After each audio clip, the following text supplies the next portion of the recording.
Graça e paz, alunos e alunas. Aqui é o pastor Wagner Dias, professor da Academia Apostólica Via Amor. E hoje nós temos uma aula pra lá de especial. Roda a vinheta.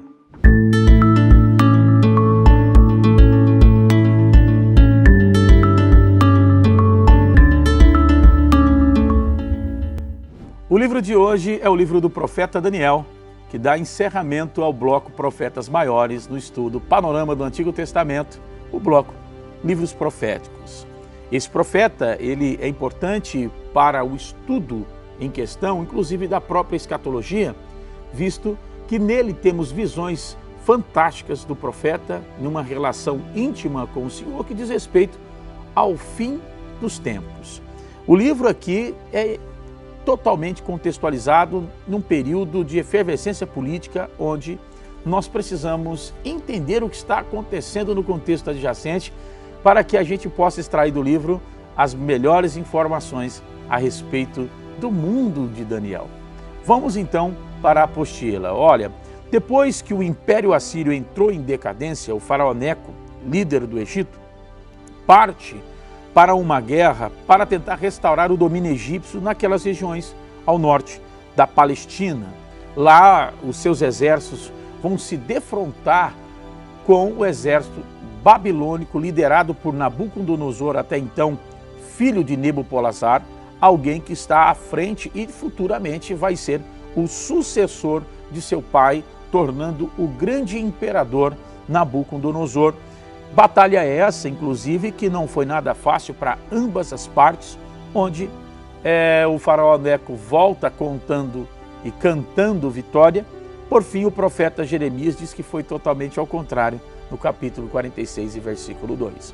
De qualquer forma, ele volta para o Egito e o faraó Neco, nessa ida, é onde morre, no caso, o rei Josias, que tenta intervir, impedindo que o Egito passe, e assim é morto precocemente diante de um governo que estava fazendo, no caso Josias, que estava sendo muito positivo, pois havia estabelecido novamente um culto ao Deus único e estava lutando contra o paganismo, as religiões que estavam ainda dentro da estrutura de Israel, da estrutura religiosa. Ele havia, no caso, implementado um grande avivamento, mas ao interferir nessa subida do Egito no confronto contra Nabucodonosor, ele acaba falecendo. E na volta dessa batalha, Neco vai depor, no caso, o Joacás, o filho de Josias, e vai colocar, no caso, no seu lugar, o irmão deste, que é o Eliaquim, mudando-lhe o nome para Jeoaquim. Esse ficou, obviamente, submisso ao Egito, até que subiu contra, no caso, ele, o Jeoaquim, o Nabucodonosor, já rei da Babilônia, o amarrou e o levou para a Babilônia, como está escrito em 2 Crônicas 36 e também em 2 Reis, capítulo 24. Desejoso de tomar a cidade de Jerusalém, chegou-lhes a notícia que seu pai havia falecido, levando ele a entregar seus exércitos e seus generais, retornando a Babilônia. Ou seja, morre Nebopolassar, Nabucodonosor, ao invés de fazer, de fato, a destruição e estabelecer o governo ali, ele então os faz vassalos, leva, no caso, Eliaquim ou Jeoaquim para a Babilônia, e nesse turno, por ano de 609, 605 a.C., é onde acontece a primeira leva estudada na outra aula. Lembre-se que a deportação para a Babilônia foi em 3 etapas, esta aqui será a primeira. Nessa sua primeira passagem pela Terra Santa, por volta de 605, Nabucodonosor levou alguns utensílios da casa do Senhor, anote isso, em 2 Crônicas 36, juntamente com um grupo de príncipes. Entre eles se achavam Daniel, Ananias, Misael e Azarias, aos quais o chefe dos eunucos pôs outros 3 nomes. No caso, Daniel pôs Beltesazar, e Ananias, E a Ananias, o de Sadraque, e Misael, ou a Misael colocou Mesaque, e a Azarias colocou Abdenego, como está escrito em Daniel, capítulo 1, versículo 7. Perceba que diante disso, né, a gente nota que o mundo antigo está passando por efervescências políticas e diante disso a Terra Santa, Jerusalém e toda a Judá está dentro desse embate, né, das potências mundiais que estão tentando o governo do mundo antigo. E isso faz com que a gente perceba que os valores, os princípios governamentais de Israel está totalmente destruído e agora uma nação estrangeira está impondo mais uma vez uma derrota e destruindo todo o processo político de Israel, que já está fragmentada por conta do cisma e que também não tem mais força religiosa alguma, uma vez que o templo agora está sendo saqueado, que está sendo imposto um governo pagão e levado, né, a fina flor da sociedade levítica, né, a sociedade ali da capital, do templo, está sendo levada para o cativeiro. Dentre eles estão esses 3 homens importantíssimos, né, que no caso é Ananias, Misael e Azarias, e o principal deles, o quarto, é Daniel, aquele que dá nome ao livro. Eles estarão sempre à mesa, pois por possuírem uma formação um pouco mais elitizada, uma educação privilegiada, pois era dessa maneira que procediam os governos políticos da época de Nabucodonosor, ele pede então para que esses jovens sejam separados para que possam servi-los junto ao Paço Real. Estarão na capital. Lembre-se que na outra aula eu pontuei que ficou o profeta Jeremias na Jerusalém, então agora totalmente destruída, tá certo? Ficou o profeta Ezequiel no Quebar, junto a uma comunidade que ali está para implementar governos, o governo babilônico, né, colocar o governo babilônico em funcionamento, produzindo meios para a máquina babilônica, e ele fica ali no Quebar, é um ponto interessante desse mesmo período. E agora Daniel ressalta aqui aos nossos olhos, indo para o palácio, estando diretamente ligado ao governo. É interessante notar a relação de Daniel com a política, porque vai ser muito importante a intervenção desse profeta em assuntos pertinentes a decisões políticas do imperador, no caso Nabucodonosor. A gente vai ter aqui diante dos nossos olhos que a relação do poder político com o poder religioso, e nesse caso, visto o castigo de Deus para Israel, tende aqui mostrar ao mundo que é Deus que está no controle soberano de tudo, tá ok? Ele e seus companheiros eram de linhagem real e pertenciam à nobreza de Judá, a elite, né, a aristocracia, né, de Judá. Daniel era de boa aparência, instruído em toda a sabedoria, ou seja, possuía um conhecimento distinto, douto em ciência e versado no conhecimento. Era um jovem notável. Isso você vai perceber em todo o escrito de Daniel, inclusive partindo do próprio anjo que vai lhe comunicar algumas visões, que ele era um homem muito considerado no céu também. Devido à sua piedade e devoção ao Deus dos seus pais, ascendeu rapidamente e tornando-se um dos oficiais mais respeitados do governo de Nabucodonosor. O autor, nós precisamos discutir um pouquinho sobre o autor. O autor, a tradição judaica imputa a Daniel, coloca a Daniel, né, a autoria do livro. Os cristãos, com base em declarações explícitas do próprio livro, também concordam nisso, né, que fora Daniel. Muito embora haja uma polêmica moderna, dizendo que possa ter sido outro escritor, coisa que não se fundou, não se firmou. O tema, como eu disse há pouco, é a soberania de Deus, né? A soberania de Deus é o centro deste livro. Deus está no controle do céu e da terra. dirigindo as forças da natureza, o destino das nações e cuidando do seu povo.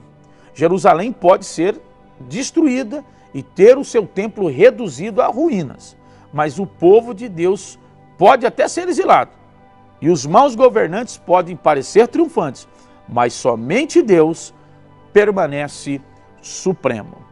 É o que eu estou falando e é importante que a gente note, pois no livro de Daniel, devido à potência babilônica chegar ao apogeu, né, do poder político, de uma organização estruturada de políticas que ficaram claras, que fundamentam, né, um período de governo e a proposta, inclusive, aqui de um globalismo rudimentar, por que não, no período babilônico, com criações e intenções de governos mundiais, a gente percebe então que o profeta sendo inserido e sendo poupado, visto que Nabucodonosor destruiu praticamente toda a elite sacerdotal, porque não queria que o Deus desses sacerdotes fosse invocado. Poupando aqui de forma miraculosa, e aí você entende a provisão de Deus e a prevenção com relação à continuidade dessa comunicação de Deus para os que estão agora exilados, mantendo vivo Daniel. E Daniel, ganhando tal expressão no governo, a gente entende a estratégia de Deus de envolver o profeta no contexto político. Muito embora é o que marca Daniel, é o seu caráter, a sua devoção. Ele não se mistura. Logo no princípio do livro você percebe que a sua maneira de se portar frente à gastronomia da época, que era levada primeiramente à mesa e a mesa vista como um altar oferecida aos deuses do imperador, eles querem uma nova dieta. Ele prefere manter a dieta ligada à lei do seu povo, muito embora não esteja nas terras do seu povo, as terras de seus pais, a terra dos seus ancestrais, a juramentada por Deus a Abraão.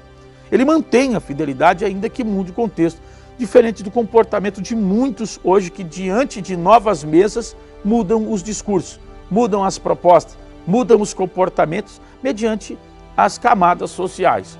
Daniel mantém-se fiel em todo o tempo, que é uma das características de todo aquele que tem tal vocação profética, a sua fidelidade a Deus. E no livro de Daniel nós temos porções apocalípticas, de literatura apocalípticas, que dão o norte, inclusive, em relação ao poderio de Deus, ao falar com Daniel, que obviamente comunica ao seu povo, que Deus está no controle, inclusive, de tudo, que no final de todas as contas, Deus vai levar a cabo o seu projeto, o seu plano universal de salvação dos escolhidos, no caso, os seus compatriotas, né? Aqueles que são judeus, os seus remanescentes, e também de boa parte daqueles que confessarão o seu filho, certo? O seu ungido, o seu Machia, ok? Como único e suficiente Salvador. As visões são fantásticas e são dignas de nota aqui na nossa aula. Você, ao ler o livro de Daniel, terá aí, de uma forma bem simbólica, típica da literatura desse período, dessas datas, ali símbolos que depois vão ser repercutidos no livro de Apocalipse, já na literatura cristã, já no Novo Testamento. Tá ok? Então, o livro marca como tema a soberania, independente dos processos que ali estão acontecendo com Jerusalém, com o povo que está sendo agora levado ao cativeiro. Deus tem um plano e no final Deus será glorificado, tá ok? Então eu convido você a fazer a leitura do livro de Daniel.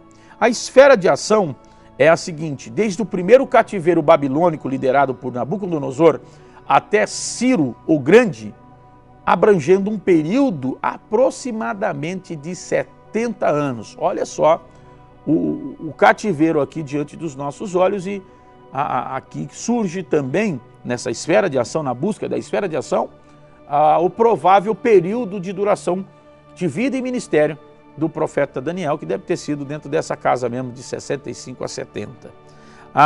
Jesus Cristo em Daniel é o Rei Eterno. As pessoas-chave são Daniel, Nabucodonosor, Sadraque, Mesaque e Abednego, Belsazar e Dário, né? O livro de Daniel, ele não tem uma certa cronologia dentro da sua estrutura literária, ok? Mas nós temos aí informações preciosas e você pode aprofundar ainda mais muito em breve nas nossas futuras aulas. A estrutura do livro, ou esboço do livro de Daniel, aí na tua apostila saiu Lamentações, mas é Daniel. São as convicções religiosas de Deus, o exílio de Judá, a decisão de Daniel em manter-se separado, o primeiro sonho de Nabucodonosor, o sonho esquecido, a revelação e a interpretação de Daniel. Daniel é honrado através da promoção a partir do capítulo 2, a libertação da fornalha de fogo, aquele episódio extraordinário dos jovens sendo lançados por se negarem a se dobrarem ao edito e à estátua de Nabucodonosor, convocação para adorar a estátua de ouro, a recusa dos 3 hebreus, os 3 hebreus são miraculosamente protegidos, o rei confessa o Deus verdadeiro, segundo o sonho de Nabucodonosor, o sonho de Nabucodonosor já apontando para as revelações que vai levar à interpretação de Daniel, o cumprimento do sonho, a oração e restauração de Nabucodonosor, a festa blasfema já num outro período, um período que inclusive Daniel ele está fora ali do palácio pela idade avançada, e um novo momento já com o neto de Nabucodonosor, a escrita manual na parede, a interpretação de Daniel na escrita, Daniel na cova dos leões, complô contra Daniel, Daniel é lançado na cova dos leões, já um período de governo, inclusive já de Ciro, não é verdade? De Dário, aqui, né? No caso é Dário, isso, Dário, ok? De Dário, a interpretação do sonho, né? Daniel, a primeira visão de Daniel, o sonho de Daniel sobre os 4 animais, a interpretação de Daniel, a segunda visão de Daniel, o sonho de Daniel sobre um carneiro, um bode sobre os chifres, a interpretação de Gabriel, a profecia das 70 semanas, muito importante isso para a análise escatológica, a oração de Daniel, a visão de Daniel, no caso aqui já no bloco 10º, tá certo? A visão de Daniel de um ser glorioso, do capítulo 10, do versículo 1 ao 9, a visita de um anjo no capítulo 10, do versículo 10 ao 21, a guerra entre os reis do norte e do sul, já quase fechando o livro, capítulo 11, do 2 ao 45, e o tempo da tribulação, onde o anjo afirma que essas profecias hão de se cumprir e é para ser selada, porque Deus vai executar tais juízos, né, que já dentro do contexto histórico já acontece e outras ainda estão no porvir. Tá certo? Eu espero que você tenha gostado do nosso panorama, é um pouco ainda superficial, mas nós estamos dentro de um estudo panorâmico e a gente tem na próxima aula já o início dos profetas menores. E a gente quer convidar você, nós aqui da academia, queremos convidar você para estar conosco diante de mais uma sessão de aprendizado. Até a próxima quarta-feira, às 8 horas.